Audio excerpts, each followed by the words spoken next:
Welcome to your Theory Masterclass, the one-stop video that's going to clear up a lot of the confusion around scales, notes, and what the heck is actually going on when you look down at your fretboard. So let's dive in. I wanted to start off this video with a quote by Victor Wooten that has always stuck with me. You don't have to understand music to play it. You have to feel it. I am a firm believer music always comes first. So this is a good affirmation that you technically don't have to understand any of this to play good music. But here is my take. Understanding doesn't get in the way of feeling. It amplifies it. Once you start connecting the dots, your playing becomes less random and more expressive. Now I want to really emphasize all the dots that I'm about to describe. The key to unlocking them and making it yours is you have to experiment, and experiment. So keep that in mind as you move forward into how you practice them. All right, so let's talk about the alphabets that are used in the world of music, at least in the Western music. We use alphabets A through G. These are the 7 letters we use, A, B, C, D, E, F, G. Once we hit G, we cycle back to A. Think of this like a musical alphabet that just loops, just like the days of the week. There are 12 notes in Western music, but we only use 7 letters, A through G. The other notes come from what's in between those letters, like the space between A and B, which we call them intervals. Now, on the guitar, 1 fret equals 1 half step apart, which means 2 frets equals a whole step apart. So just keep that in mind as we translate this information onto the guitar. When you go from A to B, that's a whole step apart, 2 frets apart. And sitting in between A and B is, we have A sharp or B flat. These are the same note, just different names depending on the context. Here's where things get weird. B and C are only half step apart. Same with E and F. So there is no B sharp, no C flat, no E sharp, or F flat. That's just how the 12-note system works. Once you factor in those half steps and the sharps, flats in between, you're going to total 12 notes, and that's what we call chromatic scales. On the left-hand side, we have, the notes laid out just linearly. First line being with only sharps, and the second line having it all represented with flatted notes. On the right-hand side, you're going to see how those notes are laid out on a single string set on the guitar. Now, from a chromatic scale, we're going to break this information down into further chunks that we're going to start to practice and learn how to make music out of. The first one is called major scale. What is a major scale? It's just a specific selection of notes from the chromatic scale.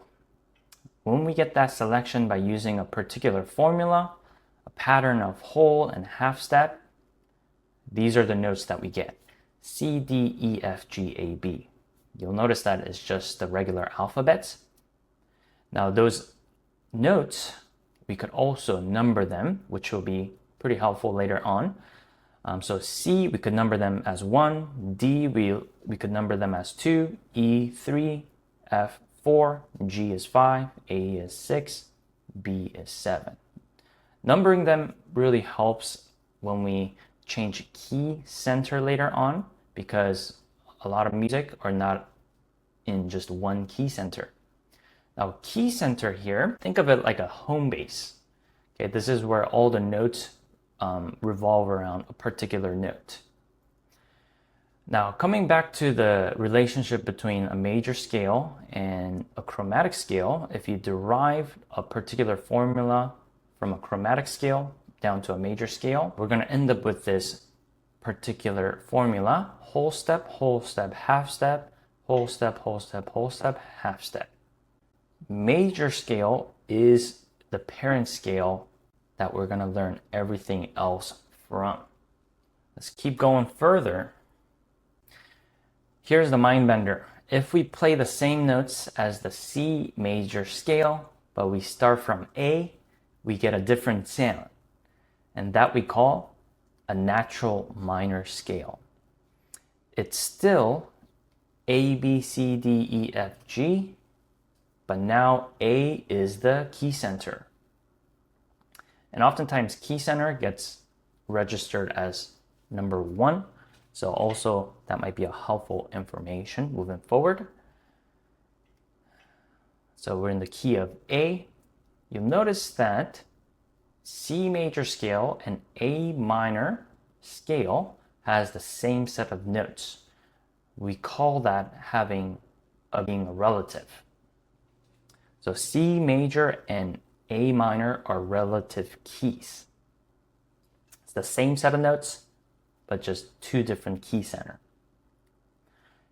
The notes of the A minor scale is laid out on the fretboard linearly like that on the above. So that might be helpful for you if you're a visual person like myself. Now, minor scale has a quality that's darker and moodier color, and that's really why we introduce different frame of reference for scales. And later on, you'll see how that plays out.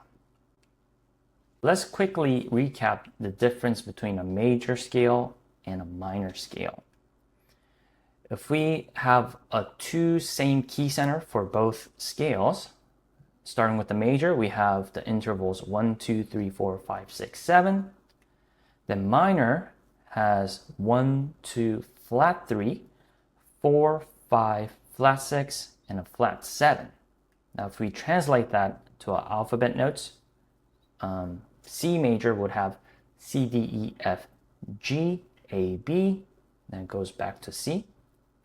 Whereas C minor has C, D, E flat, F, G, A flat, then B flat. Then it returns back into C. Here again, I want us to really highlight the difference. The lowered 3rd, lowered 6th, and lowered 7th give it that moody and introspective sound.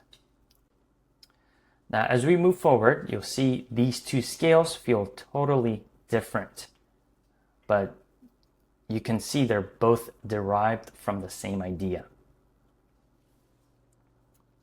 Now, we're going to take major scale and minor scale into further chunks, and we'll simplify them into pentatonic scale.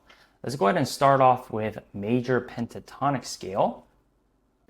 Now, major pentatonic scale is just the major scale without the 4th and 7th degree. So you're going to end up with these set of notes: C, D, E, G, and A. That would be considered C major pentatonic. And the intervals would be 1, 2, 3, 5, and 6. Now, the 4th and 7th degree often create tension, and removing them gives you a cleaner and more melodic sound. You'll hear the usage of major pentatonic in soul music, country music, gospel, and pop, and really many other genres.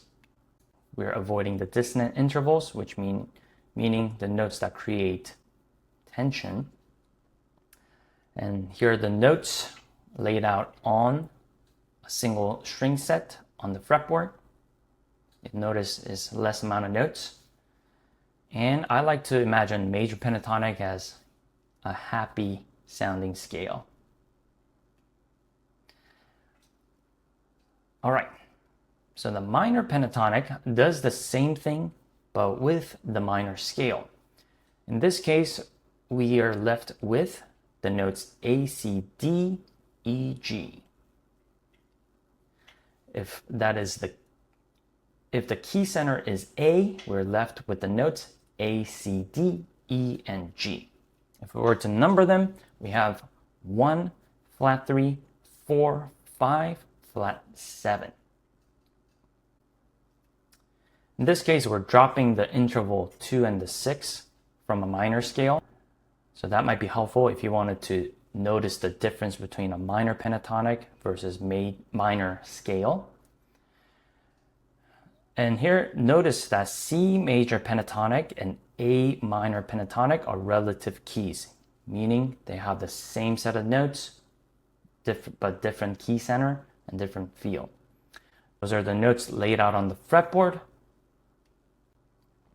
Now, this is probably the most used scale in guitar history. This is really the bread and butter of blues, rock, funk, and pretty much every guitarist you've ever loved started here, probably. Then we're going to break down further into triads. Now here, the triads is the smallest chord you can build that still sounds full. We're going to use triads to help us see chords across the fretboard or the neck. They're really useful in helping us playing chord changes. Here again, I'll demonstrate later what that looks like. And they're also key to playing rhythm guitar with taste and adding musical movement.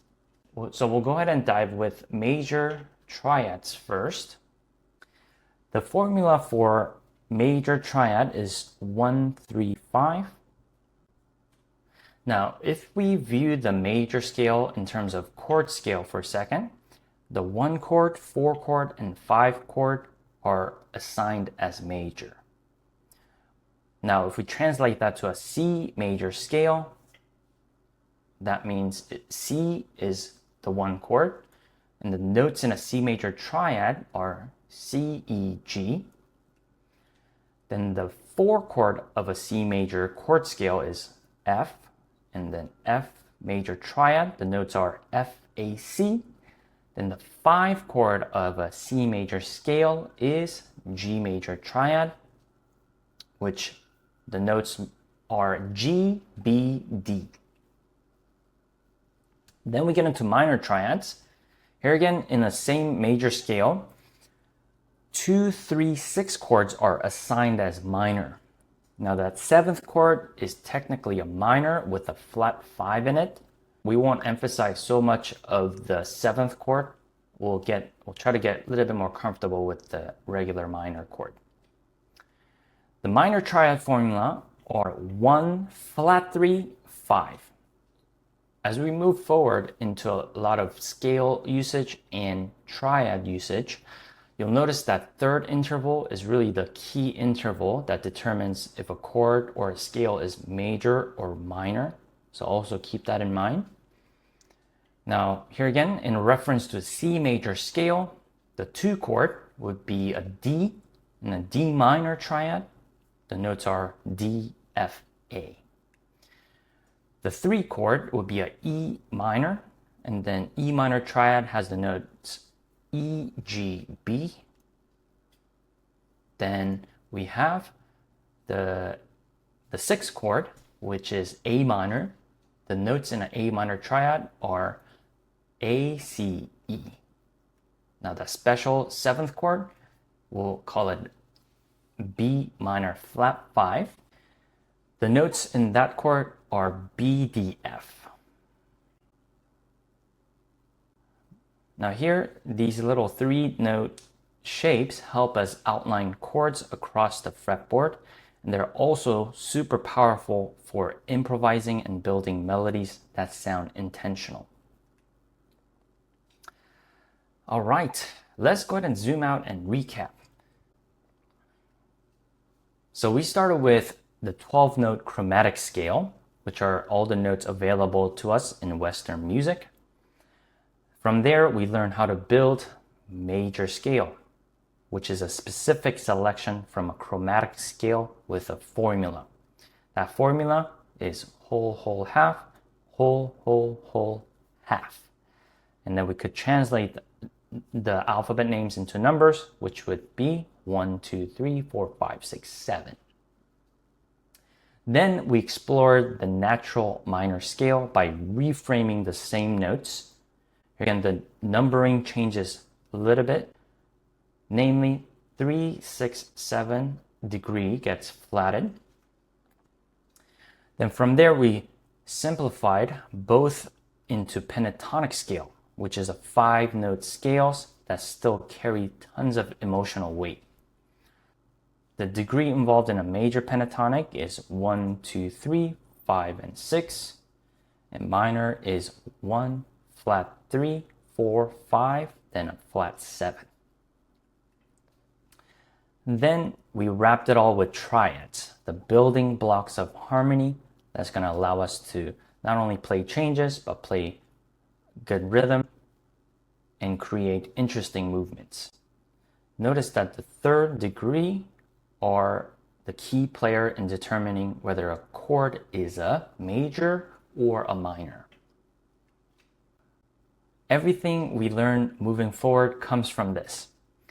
We're not learning 100 new things. We're just connecting these dots in a deeper and more creative ways. That's it for the theory masterclass. Don't worry if you didn't catch it all on the first go. These ideas take time to really internalize. I wanted to give us an overview of what we'll be learning, practicing, and experimenting one dot at a time. So this is kind of what to expect moving forward into the course. So let's dive in.